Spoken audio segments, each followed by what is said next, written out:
그러니까 저 대학 시절을 생각해 보면 그때 교수님들이 그런 어떤 뭐 물론 이제 학생들한테 자부심을 고취시키기 위해서 그랬으리라 생각은 드는데 건축은 예술이야 라는 말씀 굉장히 많이 하셨어요. 많이 했죠. 네, 많이 하시고 거기 세뇌당한 친구들도 많고. 네. 그러니까 건축은 위대한 거야. 뭔지 모르지만 위대한 거야. 그래서 제가 어린 마음에도 그래?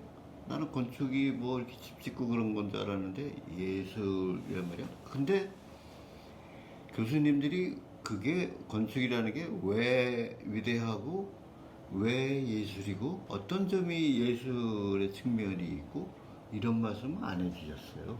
그리고 건축이 뭐냐 그러면 너 건축 몇 년 했어? 이런 말씀이나 하시고 어딜 감히 이렇게 흡사 제가 듣기에는 어딜 감히 건축이라는 그 신성한 단어를 네 입에 올려 뭐 거의 이런 느낌으로.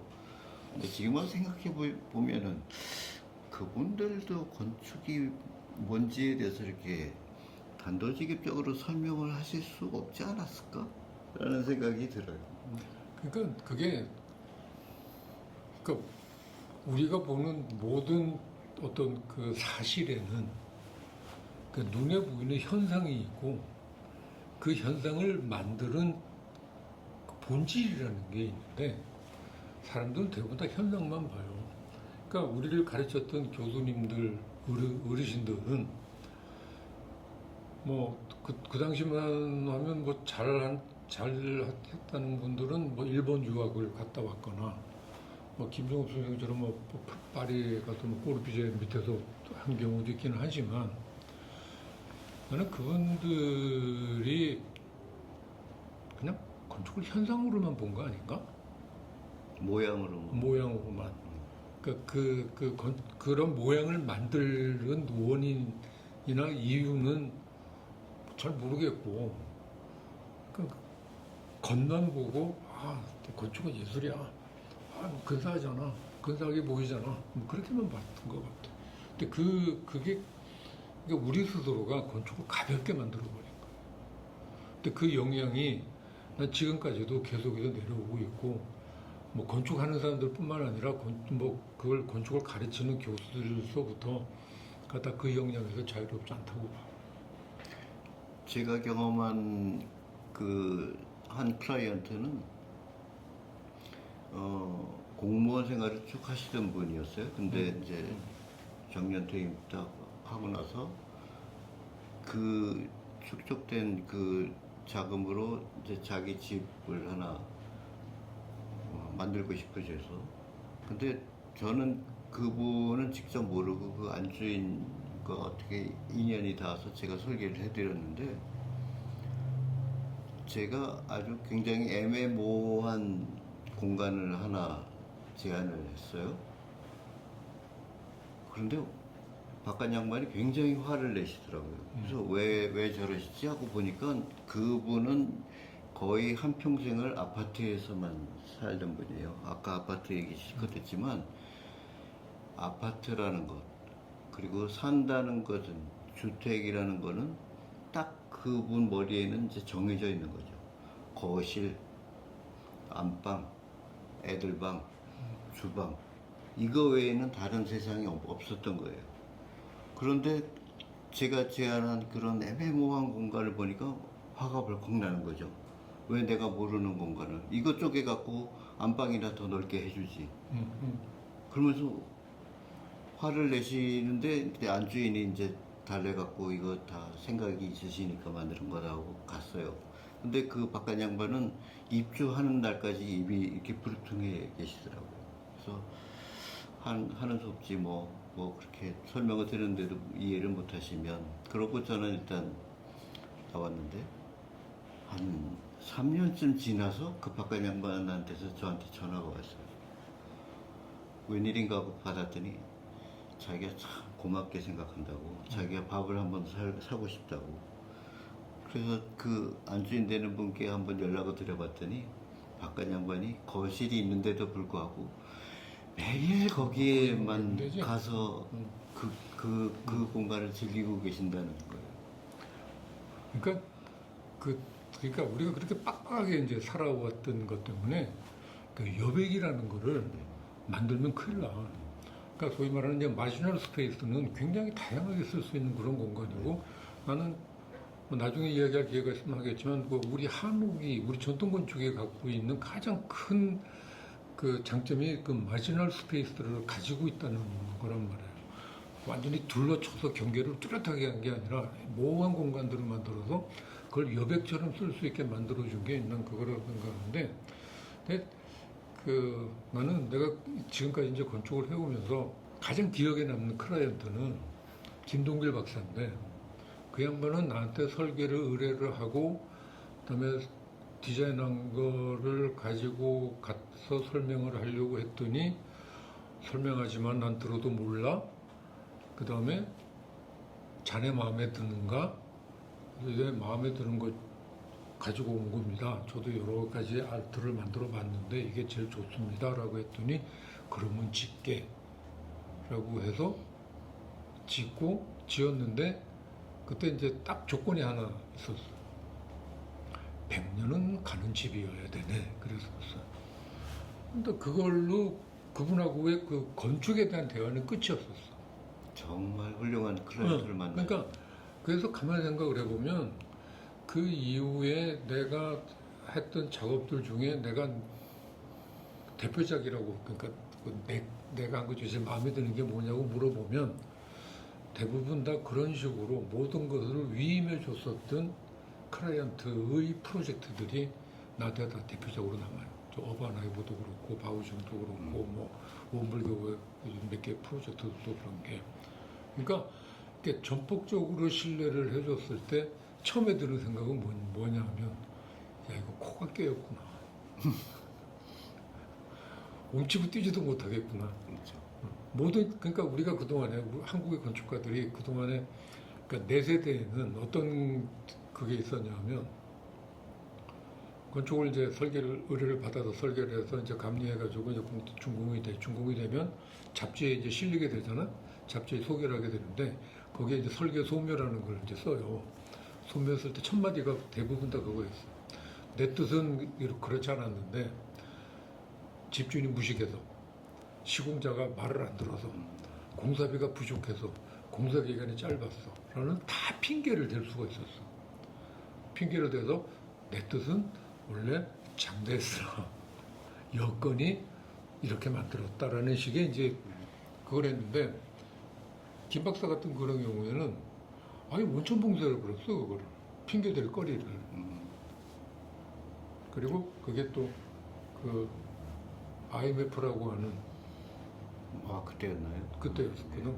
우리 사무실에 프로젝트가 하나밖에 없었으니까 거의 현장에서 살다시피 하면서 이제 했었던 그런 부처여서 나는 김목규 기념관을 누가 만들었냐라고 이야기를 하면 일단 첫 번째 김동길, 그다음에 IMF가 만들었다라고 나는 얘기를 해.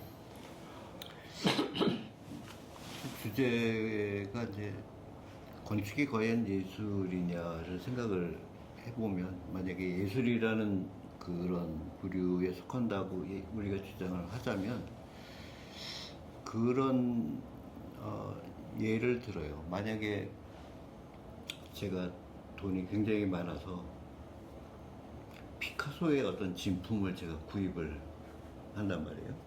그 예술로서의 건축의 가치를 논할 때 제가 가끔 드는 예거든요. 그럼 피카소의 그림을 사는 사람은 그 가치를 뭐를 보고 판단을 해서 아마 기본적으로 못 가도 수십억, 수백억은 될 텐데 그 돈을 들여서 사느냐. 그러면 물감이 굉장히 최고급 물감을 쓴 거냐?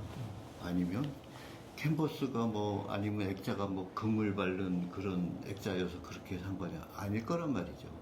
그거를 생각해 보면 건축이 아까 타워 팰리스 말씀도 하셨지만 그게 내장재가 이태리 대리석이고 주방은 이태리제 어디 독일제 제품이고 이래서 그 건축의 가치가 올라가는 게 아니라는 얘기인 거죠. 그러면 그 그림 안에 들은 피카소의 그 예술성을 내가 인정을 하고 볼 줄 알기 때문에 그거를 그 어마어마한 돈을 주고서라도 얻는 거란 말이죠. 그러다 보면 클라이언트의 자세나 어떤 분이 클라이언트가 돼야 된다는 게 사실은 조금 가려져요.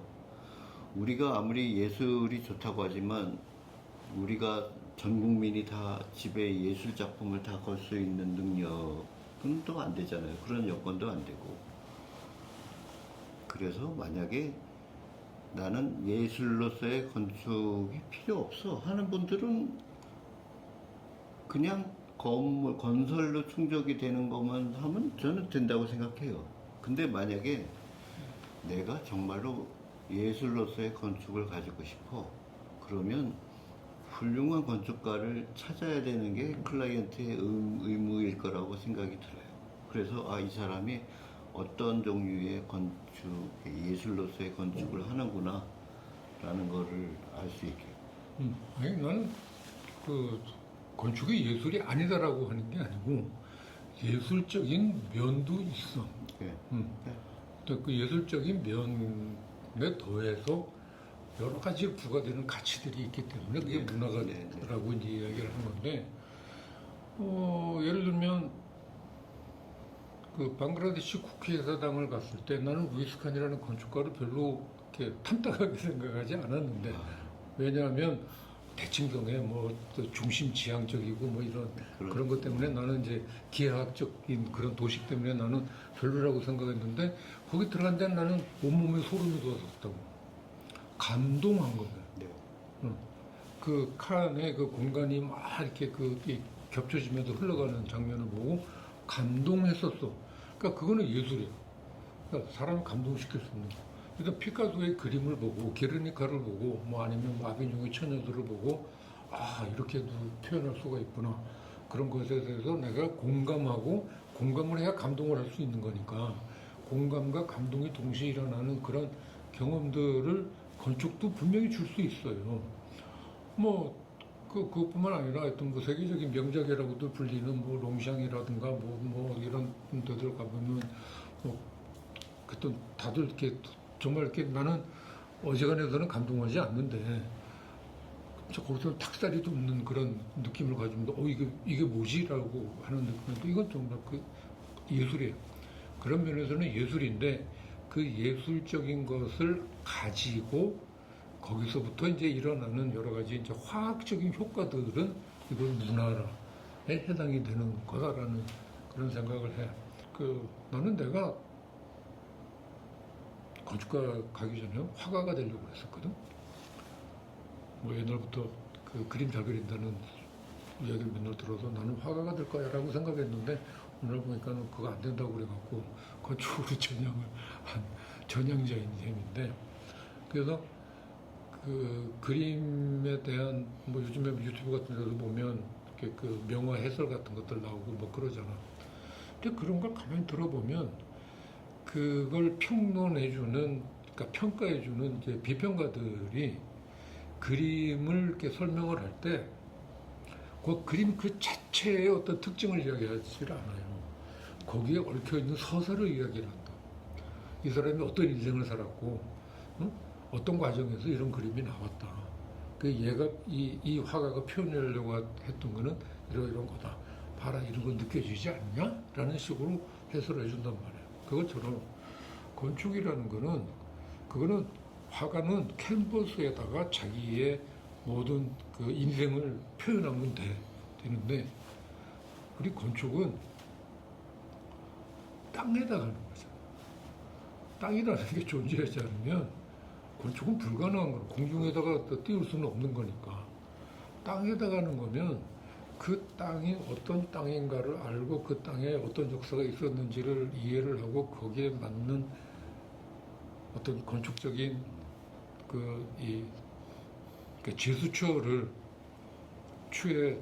취하고 그 제스처가 일반인들한테도 전달이 되어서 저기에는 저런 건물이 서야 마땅해 라는 거를 줄 수 있으면 그게 감동이 될 거고, 그게 다 이제 서로가 인정하는 그런 게 될 거란 말이야. 좋은 건축이야 가 될 텐데, 우리는 그런 경험을 만들어주는 결국 얼마나 있을까?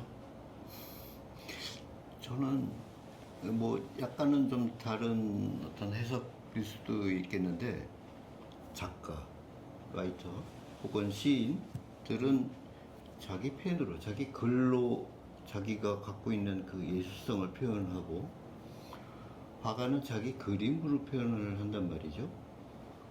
음악가는 뭐 자기 음악으로 표현을 하고, 그렇다면 건축가는 자기가 그 도구가 집이고 공간이지만 결국은 자기가 갖고 있는 그 예술성, 예술혼을 거기 집을 통해서 쏟아내는 게 나는 건축가다라고 생각을 해요. 그게 이제 예술.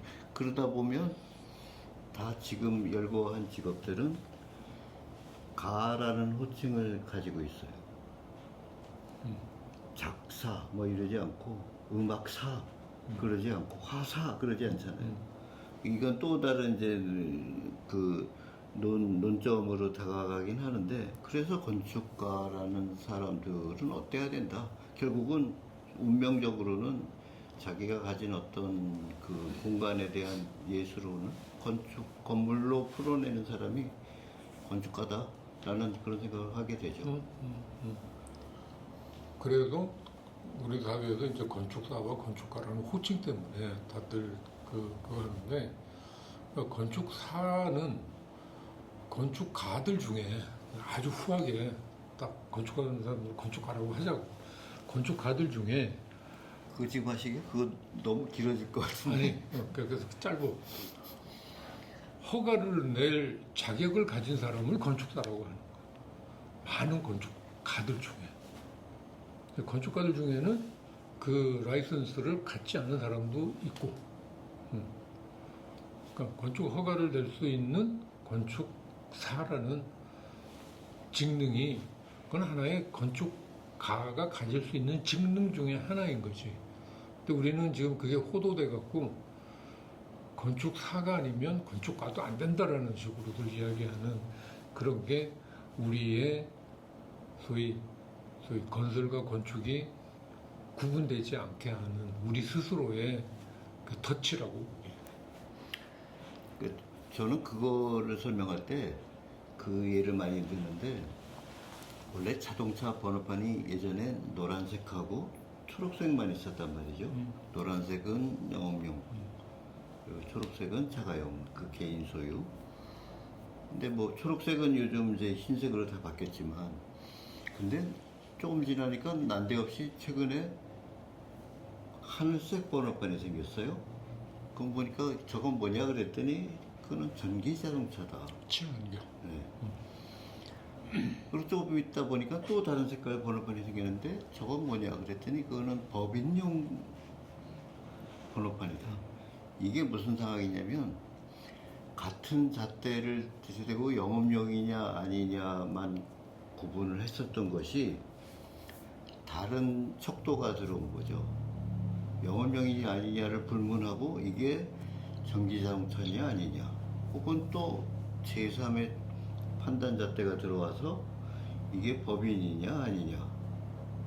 이게 뭐냐면, 그래서 건축가와 건축사는 단어가 굉장히 비슷해서 혼동은 될지언정 이거는 비교하는 단위 자체가 다른 거다라고 저는 얘기를 해요. 예를 들면은 50cm가 길어, 5kg가 길어 라는 얘기랑 비슷한 얘기죠. 이게 단위가 다른 거를 어떻게 이거를 비교 대상이 아닌 한 카테고리에 들지 않은 거죠. 그러니까 건축사는 이게 법적인 거나 안전이나 뭐 이런 걸로 인해서 그 어떤 자격을 갖추느냐 아니냐가 건축사가 있느냐 없느냐로 얘기를 해야 되고, 건축가는 그거와는 다른 잣대를 가지고 있어야 된다는 게 제 생각인 거죠. 그러니까 이건 비교 자체가 안 되는 다른 건데, 괜히 건축사가 없는 사람은 건축가라고 부르더라. 뭐 이거는 굉장히 잘못된 표현인 것 같아요. 그러니까 왜 나는 그 사회가 다양성을 인정하지 못하면 그만큼 저급한 문화 수준밖에 안 된다고 생각을 해. 건축가 논쟁이 한참 생겼을 때 그 이전에 어떤 문제가 있었냐면 우리나라의 건축과 교수는 설계업을 할 수 없어요. 그렇게 정해져 있어. 그랬었죠. 지금도 그래. 아 그래요? 그럼 지금은 하는 사람들이 있던데? 그 교수하고 계약, 설계를 계약 검사를. 겸직하도록 하는 이제 겸직 교수 같은 경우가 되는데 내가 그것 때문에 혼났잖아. 나 감사원 감사도 받아봤어. 그 중앙대학교의 도서관 리모델링을 아르키움 그러니까 내 이름으로 하지 않고 아르키움으로 해서 그러니까 나한테 학교에서 부탁한 거를 나는 내가 운영하고 있는 설계사무실이 있으니까 내가 대표이사가 아닌 거기다 시켜자라고 했는데 그 감사원에서는 네가 한 거 아니냐. 어. 응? 그렇게 시비를 걸어가지고 그때가 마침 이제 정년을 6개월 앞둘 때였으니까 그게 문제가 되면 어떻게 처벌받냐 그랬더니 한 6개월 걸린대. 그럼 하라고. 근데 그때 그 내가 그 감사원에 이제 그 내 감사 담당자한테 당신 전공이 뭐냐 그랬더니 토목 전공이 이래. 그래서 뭐 영역은 다르지만 비슷한 동네니까 내 이야기 한번 들어보라고 그러면서 의사는 그러니까 대학병원의 의사는 교수라고 부른다. 근데 그 교수들은 학생들을 데리고 임상을 하면서 가르친다. 그렇죠. 근데 건축이라고 하는 행위를 내가 임상을 하면서 아이들을 가르치겠다는데 그게 뭐가 문제냐? 그랬더니 말씀 들어보니까 그 말도 맞습니다 하면서 그래도 법이 그러니까 그렇다고 하는데 그 법이 왜 생긴지 알아요? 내가 65학번인데 60년대에 내가 65에 들어가서 군대 갔다 와가지고 이제 72에 그 졸업을 했는데 그때 학교 그 패컬티에 김수근도 있었고 김중욱도 있었고 엄동문도 있었고 다 있었어. 근데 그 양반들을 학기 초에 개강할 때 한 번 보고 종강할 때 한 번 봐. 그때가 5.16 나고 박정희가 저희 싸우며 건설하세 뭐 이런 그거 하던 때여서 교수들이 너무 일이 많았어. 응? 그래갖고 건축사협회에서 교수가 우리 일 다 빼들어 간다고 그래가지고 진정을 넣어서 그렇다면 교수는 설계 못하게 하자라고 정해진 게 지금까지 오고 있어. 아, 그때부터. 그러니까 그런 게 근데 그걸 아무도 지금 뭐라고 하지 않는 게 교수들이 나 설계하고 싶어 그래야 되잖아. 설계를 가르치는 교수라면 네. 나 설계할 기회를 줘 네. 라고 해야 되는데 아무도 안 해. 그냥 교수 그냥 있는 게 좋은 거야. 그 괜히 구청에 나가가지고 뭐 심의 받고 심사 받고 뭐 저기 공무원 만나서 뭐 사정해야 되고 업자들하고 뭐 이렇게 하고 하는 거 싫은 거지. 그러니까 굉장히 편한 직업이 나는 교수라고 생각을 해. 내가 해보니까 그렇더라고. 그러니까 그런 것들이 쌓여 있는 게 우리 사회가 건축을 문화라고 수용하지 못하는, 그러니까 받아들이지 못하는 거예요. 일반 그 정책을 하는 사람들이나 공사를 하는 사람들도 마찬가지고, 그러니까 그런 것들이 조금씩 요즘에 이제 소위 이렇게 그 싹이 트는 것 같이 느껴지는 징후들은 많이 보이는데 그래도 충분치 않다는 거지. 조금만 생각을 바꾸면 시각을 조금만 넓히고 조금만 그 본질 뒤를 볼 수 있으면, 그러니까 현상의 뒤를 본질을 볼 수 있으면 다들 동의할 수 있는 문제라고 봐. 그러니까 아마 박 선생도 그렇고 나한테도 그렇고 대부분의 경험이 아까 왜 어떤 클라이언트가 뭐 자기 그 빈방 하나 만들어줘서 고마워했다는 것처럼 나한테도 그런 경우들이 종종 있는 게, 처음에는 와가지고 좀 긴가민가하면서 따라오다가 나중에 끝에 가서는 그때 그 말씀이 이런 뜻이었군요라고 이야기하는 사람들이 꽤 많아. 그러니까 건축이 뭐라는 거는 몰라도 아, 이 양반이 하는 게 뭔지 제안하는 게 뭔가 다르구나. 그래서 나한테 이런 감동을 주는구나라는 걸 뒤늦게 깨닫게 되는 거죠. 그러니까 그런 경험이 이제 그래서 내가 그 한때 했던 이야기 중에 하나가 우리나라의 건축의 문화로 자리 잡으려면 전 국민이 운전면허를 갖게 되면 교통 질서는 정상이 될 거다. 내가 또 운전을 해봐야 네, 네. 네. 운전하는 사람 마음과 그 다음에 내가 걸어 다녀 보니까 저놈이 저렇게밖에 못하나 라는 그런 얘기를 할 수 있는 것처럼 전 국민이 집을 한번 지어보면 그때 건축가라는 게 뭐하는 사람이구나, 건축이라는 게 무엇이구나 라는 걸 알게 될 거라는 거지. 이게 건축과 건설이 혼동돼서 나오는 굉장히 큰 왜곡된 파장 중에 하나는 제가 뭐라고 생각하냐면 소위 어떤 건축물, 그게 건물이든 건축물이든 어떤 건물로서 형태가 됐을 때 이거의 가치를 판단하는 직업이 있어요. 소위 감정평가사라는. 만약에 제가 굉장히 어떤 혁신적인 아이디어를 내서 필립 존슨이 그랬듯이 글라스하우스처럼 원룸 공간을 해갖고 거기서 모든 거주를 다 했다고 치잔 말이죠. 그게 우리나라의 어떤 건축물의 가치로는 빵점이에요.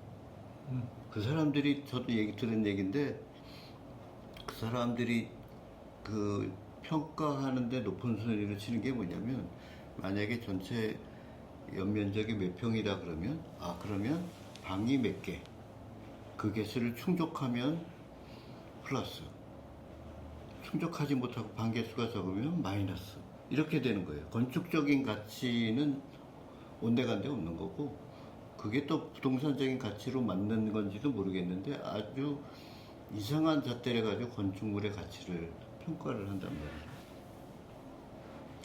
말이에요. 그래서 그게 건축일 수 있으려면 나는 세상의 모든 건물이 건축해야 된다고 생각하지 않아. 그렇죠. 뭐 창고도 있고 공장도 있고 그러니까 소위 말하는 이 문화적인 감각이 들어가야 되는 그런 건축이 전체가 되면 된다고 생각해. 예를 들어서 광화문에서 동대문까지 종로거리가 전부 다 건축으로 차 있다고 생각해요. 그 징그러울 걸? 제가 비슷한 감정을 헤일이 가서 느꼈어요. 그러니까 헤일이 가면 정신 없어. 그러니까 온 마을이 전부 다 건축물 투성이어서 이거 뭐 건축 전시장인가, 이게 뭐 제가 뭐라고 표현하면 영어로 동물원 이렇게 표현했는데 각양각색의 동물들이 다 모아놓은 그런 동물원 같은 표현이 그게 들어서. 그러니까 그게 도시를 만드는 그 헤일이도 그렇고 파주 출판 도시도 그렇고 그게 어떤 마스터 플랜에 의해서 만들어진 거였는데 파주 쪽은 그러면 마스터 플랜에서 이렇게 지침을 다 줬기 때문에 뭐 특색 있는 건물들도 있고 그렇지 않은 건물들이 이렇게 섞여서 이제 하나의 전체적인 도시 분위기는 만들었어. 근데 헤일이는 완전히 건축가 풀만 정해놓고 이 건축가들 골라서 해라라고만 정해놓고 나머지는 다 방임해버렸다. 거기 뭐 심의위원회도 있고 무슨 위원회도 있고 많아. 그런데 어떤 소위 우리가 산토리니를 왜 좋아하냐고. 건물 개개가 이뻐서 좋아하는 게 아니잖아. 그렇죠. 그 전체가 만들어내는 아우라 때문에 좋아하는 거예요. 그러니까 헤일이도 그런 아우라를 만들려면 누군가가 하여튼 아니면 마을 사람들이, 주민들이 우리 이런 동네 만들자라고 하는 어떤 합의를 하나 만들어 놓고 거기에 충실하도록 건축가들이 거기 들어가서, 아무리 나는 하얀 건물을 좋아하지만 여기서는 뭐 회색 건물을 원해. 그런 회색 건물을 만들어서 제공했어야 되는 거야. 그게 아니라 지금 전부 다 자기 잘났다는 이야기밖에는 없어. 근데 그게 옆집하고 좋아? 뭐 이런 거 꼭 왜 생각해야 되지? 여기 난데.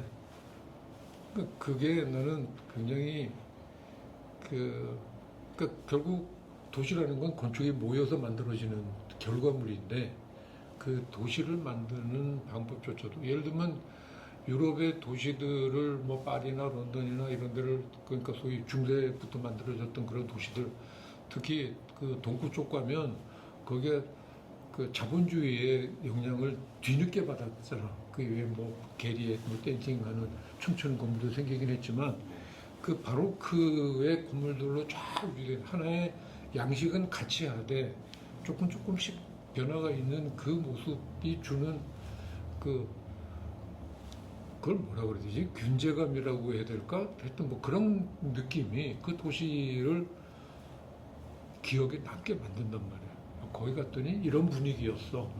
됐는데 헤일이 가면 어떤 분위기였지? 건축의 결과물은 건물인데 건물이 반드시 전제 조건이 건축이진 않다. 예술이지는 않다. 그렇죠.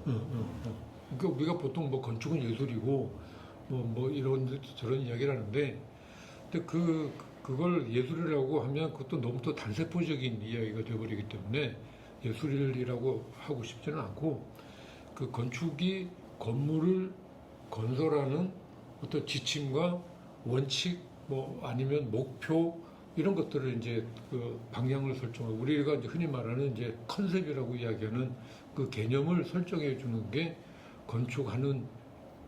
건축이 해야 되는 일이고 그 결과로 만들어진 건물이 예술적인 가치를 갖느냐 아니냐라는 거는 다른 문제라고 생각을 해. 근데 그러려면 또 예술을 또 뭐 예술이라 무엇이냐는 뭐 정의를 해야 되는데 거기까지 나갈 필요가 없이 그 보이는 모양, 그러니까 껍질 하나의 그 표피의 현상만 가지고 좋은 건축이다, 저거 예술이다라고 이야기하는 그거는 말이 안 되는 거예요. 건축의 본질을 잘못 이해를 하고 있기 때문에 그런 문제가 생기는 건데 그래서 어떤 공간을 만들어낸 건축이 결과적으로 형태도 거기에 어울리는 그 공간과 어울리는 그런 결과물을 만들었다라고 하면 되는 건데 그러기 위해서는 그림, 뭐 회화, 조각, 뭐 여러 가지 우리가 소위 말하는 일반적으로 이야기하는 예술 거기에 인간들이 그 예술 속에 직접 관여하는 예술이 있나?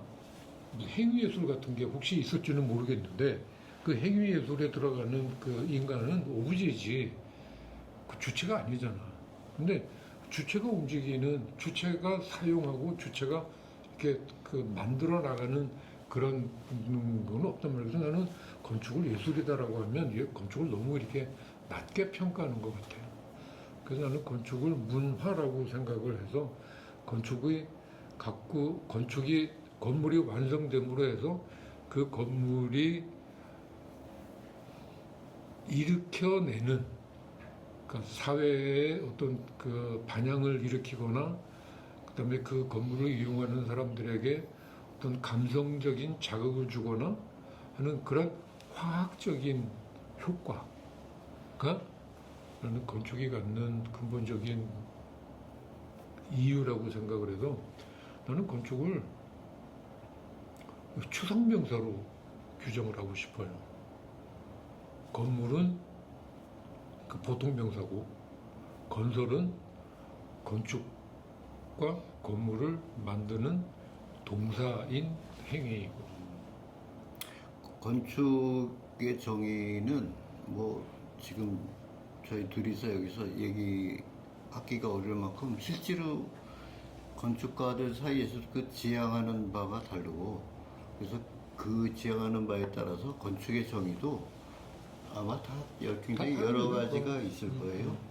어떤 분들은 공간이라고 얘기하기도 하고 어떤 분들은 뭐 역사나 뭐 다른 걸로 표현하는 분들도 많고 추구하는 바가 다르기 때문에 그렇지만 적어도 우리는 건축과 건설은 그 행위가 다른 거다. 요거를 예를 들면 일반인들이 그렇다면 좀 이해를 돕기 위해서 그렇게 좀 구분을 좀 해주시면 좋을 것 같은 게 건축가가 개입이 된 건물과 그렇지 않은 건물은 어떤 차이가 생길까요? 그러려면 또 건축가를 또 규정해야 되죠. 그러니까 뭐가 다르길래 내가 이번에 짓고 싶은 건물은 건축가한테 의뢰를 해야 될까? 아니면 그렇지 않고 그냥 건설로만 충족이 될까? 음. 어떤 차이를 만들어낼까요? 한 예를 들게 이야기 또 길어질 수도 있는데 그 예를 하나 들면 나하고 만나는 내 고등학교 동창 친구들이 있어. 내가 이제 좋은 고등학교를 나왔기 때문에 내 친구들은 나보다 다 출세한 건축가. 저기 뭐 공직자도 있고 뭐 재계의 뭐 재벌 2세들도 있고 뭐 그래. 근데 그 친구들하고 만나도 뭐 운동도 같이 하고 뭐 밥도 같이 먹고 여행도 같이 하고 그러는데 그 중에 나는 좌파야. 그 사람들은 다 이 세상을 안정적으로 살아왔어. 어떤 변화도 싫고 지금 자기네들이 해오던 그 가치관으로 그냥 가고 싶어 해요. 또 이제 내가 뭐 예를 들면 정치 얘기가 되나? 내가 이재명을 찍겠다고 그래. 윤석열은 안 된다고 그랬어. 그때 그 처음에 이제 이재명이 떨어질 때 너는 왜 그렇게 이상한 생각을 하냐? 라고 이야기를 하는 거야. 자기네들하고 이제 가치관이 다르니까 가치관도 다르고 그러니까 인식 자체를 좀 달리하는 것 같아. 걔네들한테는 세상은 그냥 소위 파라다이스야. 내가 보기에. 근데 나한테는 이 세상은 전혀 파라다이스가 아니거든. 니들이 나를 이해를 하려면 내 직업을 이해를 해야 된다. 내 직업은 어떤 직업이느냐 하면 인간이 하고 있는 모든 행위를 지금보다 더 낫게 만들어주는 그러니까 지금의 일상을 미래의 일상으로 진화시키는 것을 고민하는 게 내 직업이다. 그러니까 나는 진보일 수밖에 없다. 그러니까 난 진보가 너무 이렇게 색깔론으로 가기 때문에 나는 진보라는 말 안 쓰고 진화라는 말을 쓴다. 직업상 그럴 수밖에 그러니까 없죠. 직업상 이건 직업 윤리가 네. 내가 모든 거 그러니까 예를 들면 어디 가서 그 화장실 문을 들어가려고 했는데 손잡이가 조금 이상해. 그러면 왜 이렇게밖에 못하지? 더 좋은 게 있을 텐데 더 좋은 게 뭘까를 생각하게 되고 어디에 갔었을 때 내가 어떻게 묘한 감정이 들어 감각이 들어 그럼 이 감각이 어디서 오는 걸까 찾아보고 이 감각을 그 좋은 감각이었다면 다른 사람들한테도 이렇게 경험하게 해주고 싶어. 뭐 그런 것들. 몇 년 전에 어떤 그 사업에서 이제 은퇴를 하고 이제 2세한테 물려주고 이제 은퇴를 하는 양반이 양평에 땅을 하나 사서 거기다 집을 짓겠다고 나를 찾아봤어. 찾아봐서 그 땅을 가봤더니 땅이 2,000평이야. 2,000평에 또 100평 넘어가면 호주택 걸리니까 100평짜리 집을 하나 짓겠다고 하는데 거기 물론 이제 대지로 돼 있는 부분은 그 100평짜리 짓기에도 빠듯한 그런 땅이었지만 거기에 길이가 100m가 되는 100평짜리 집을 설계를 했어. 그 중간중간에 이제 보이드도 있고 뭐 그런 게 되니까. 그랬더니 그 두 내외가 아연 실색을 한 거지. 그 안을 보고 어떻게 이런 데서 살라고 그러냐. 그래서 며칠 생각 좀 해보겠대. 근데 안 해요라는 말을 못해. 그리고 생각을 좀 해보겠대. 그리고 가지고 가서 이제 주변 사람들한테 물어봤겠지. 그러니까 야 이것도 집이냐 뭐 이런 기착관 같은 집이 어디 있냐 뭐 이런 식으로 했을 거야. 그리고 이 양반들이 다져서 대단히 죄송한데 설계를 좀 다시 해줄 수 없겠냐. 그래서 내가 물었어. 좀 원하시는 집이 어떤 건지 저한테 자세히 이야기를 해달라고. 나는 그냥 땅을 가서 보고 땅이 좋아서 이렇게는 했는데 여기 해보시라고 그랬더니 뭐 방이 이렇게 있고 뭐 이렇게 돼 있고 하는데 지금 여의도 시범 아파트 살고 있는데 딱 그 아파트 평면을 이야기를 해요. 그래서 내가 뭐라 그랬냐면 아파트라는 공간 구조는 도시에서 열심히 바쁘게 사는 사람들에게는 가장 적합한 방법이다. 그렇죠. 응. 뭐 거기에 대해서 나는 뭐 아무런 그 태클을 걸고 싶지 않다. 그런데 지금 당신은 그곳에서 나와서 이제 전원으로 가겠다는 거 아니냐. 근데다가 그 큰 땅을 산 이유는 그 뒷산 언덕이 그 시베리안 뭐 침엽수 같은 것들인데 숲이 정말 좋아요. 그래서 그 숲을 보고 그 땅을 샀대. 그렇다면 내가 우리 의뢰인한테 내가 해줄 수 있는 최대의 서비스는 뭐냐면 그 숲을 물론 나가서 거닐면서 다니는 것도 좋지만 집에 있는 모든 방에서 그 숲을 볼 수 있게. 그리고 방과 방을 식당에서 거실을 가거나 거실에서 침실을 갈 때도 그 숲을 보면서 갈 수 있게 해주려고 나는 집을 길게 늘여놨다. 이 부부가 내 이야기를 듣고선 그러면서 내가 뭐라고 이야기했느냐면 거기를 양평 전원으로 나갈 때는 그때는 시간이 빠른 시간이 필요한 게 아니지 않냐. 그 느리게 시간을 써야 되는 때에 가장 적합한 방법으로 나는 집을 이렇게 쭉 늘려가지고 길게 늘여놓은 거다. 중간중간에 데크도 있고 데크에다 자구지도 놓고 뭐 하여튼 자연을 얼마든지 가지고 올 수 있는 걸 최대한으로 만들었어. 그랬더니 그 두 양반이 또 서로 이제 이것저것 보더니 그 부인이 하는 이야기가 그래도 100m는 너무 길대. 좀 줄여다. 줄여주셨어요? 그래갖고 한 66m인가? 그럼 좀 줄여서 하긴 했는데 원래 이 언덕과 이 언덕 위를 걸쳐 놓으려고 했던 게 결국 한 다리를 짚고 서 있는 언덕에 한다 이렇게 되고 이렇게 짚고 서 있는 그런 결과가 됐죠.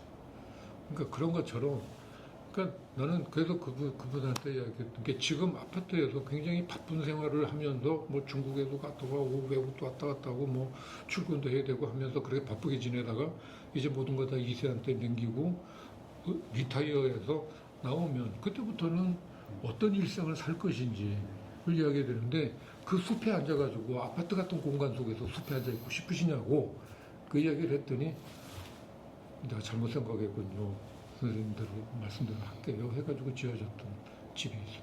그러니까 결국은 건축가한테 그걸 의뢰하면 얻을 수 있는 게 이 고정관념이 일단 깨지는 거고 그렇죠. 창의성의 어떤 혁신적인 그런 걸 가질 수 있는. 저도 아주 비슷한 예가 있는데 아마 김 선생님도 가보셨을 거예요. 판교에다가 이제 단독주택을 지었는데 그 양반들의 출발도 거의 비슷했어요. 알고 보니까 단독주택을 짓기로 결정한 게 굉장히 아주 계산적이고 합리적이었어요. 뭐냐면 그분들도 계속 아파트에 살고 있었고 판교로 가니까 판교의 신축 아파트의 시세와 거기서 땅을 사서 자기 집을 건설하는 비용이 얼추 비슷하다라는 얘기예요. 그러니까 어느 쪽을 선택해도 괜찮은데 그 양반들이 이제 주로 식구들이 악기도 좀 다루고 강아지도 키우고 하니까 아주 단순하게 적어도 같은 돈에 마당은 가질 수 있겠다. 그거 이상도 그 이하도 아니었어요. 그런데 뭐 결국은 스토리는 엄청나게 길지만 그분들도 저를 굉장히 잘 믿어줬고 제가 하자는 대로 다 따라와줬고 끝나고 나서 그분들한테 받은 가장 보람된 그 얘기가 뭐 찬사가 뭐였냐면 아침에 눈을 뜨면 그분들 이제 압구정동에 의원을 하시는 분들이었는데 아침에 눈을 뜨면 출근하기가 싫다는 거예요. 그리고 그래도 꾸역꾸역 나가서 있으면 그 근무 시간이 언제 끝나지 하고 시계만 자꾸 쳐다본다는 거죠. 그러니까 이 집을 정말로 즐기게 됐다. 그 말이 저를 굉장히 보람있게 만들고 그런. 그 건축에서 해서 얻을 수 있는 최대 보람이 뭐지? 나또 재미난 경험을 하는 게 그 분당에 그 주택전람회 단지를 할 때 내가 만든 공동주택이 하나 있는데 거기에 사는 그 세무사 하는 양반이 날 찾아와가지고 그 양반은 그 양평 그 집보다 조금 더 깊이 더 떨어진 데다가 이제 집을 하나 그 양반은 그 서울에서 사업을 해야 되니까 하고 이제 주말주택 같은 건데 언젠가 리타이어 하면 이제 갈 집을 짓겠다고 해가지고 집을 지어줬어. 설계를 해서 이제 집 다 지어줬는데 그 이상하게 그 집을 설계하고 의논하고 할 때 보통 우리가 안주인하고 이야기하는 경우가 많잖아. 그렇죠. 근데 그 집은 영화 혼자 사나할 정도로 부인을 전혀 대동을 하지 않고 이제 나랑 미팅을 계속 하고 의논해서 이제 지었단 말이야. 짓고 났는데 이제 완공 다 하고 이제 그 등기까지 이제 끝나고 이사를 갔느냐 그랬더니 이사 갔대. 그랬더니 부인이 뭐라 그래요? 그랬더니 말을 안 해. 마누라는 가기 싫단다는 거야 거기에. 무슨 집이 졌다고 하냐고. 어? 집을 가는데 뻥 뚫려 있기도 하고. 세무사한테 이게 드럼을 친다 그래가지고 드럼 치는 공간은 하나 같은 지붕인데 그 띄어서 이제 비워놓고 지었거든요. 입구도 다 다르게. 하여튼 잘 설득해서 사시라고 그러고서 이제 잊어버리고 있었어. 그랬더니 한 1년 반쯤 지났을 때가 그때가 아마 구정 연휴였을 것 같은데 보통 연락 없던 사람이 전화가 왔어. 지금 좀 가서 별거 하는데 계시냐고. 그러고 나 또 뭐가 또 하자가 생겼다. 뭐 의논을 하자고 오는 건가 생각을 하고 이제 자동 좀 뭐라고 해야 되나 이제 그러고서 기다리고 있는데 왔어. 근데 와가지고는 막 세상 돌아가는 이야기만 하고 있는 거야. 볼 긁는 이야기를 안 하고. 그래서 나중에 내가 또 기다리기가 안 돼가지고 빨리 본론부터 이야기하지 싶어서 오늘 왜 왔냐고 그랬더니 고맙다는 인사를 전화로 왔대. 그래서 뭐가 고마운데? 그랬더니 와이프가 1년을 살아보더니 건축가가 왜 이런 집을 설계했는지 이해를 했대. 그래서 그 이해하게 된 그 계기를 마련해준 건축가한테 그러니까요. 고맙다고 인사를 하러 왔다는 거야. 또 그런 경험도 있어. 그러니까 지난번에 방금 전에 말씀드렸던 그 아저씨 퇴임한 그 공무원 아저씨도 그렇고 이게 건축이 뭐다라는 걸 설명하기가 너무 힘든데 한번 그걸 겪어본 사람들은 엄청나게 고마워하거든요.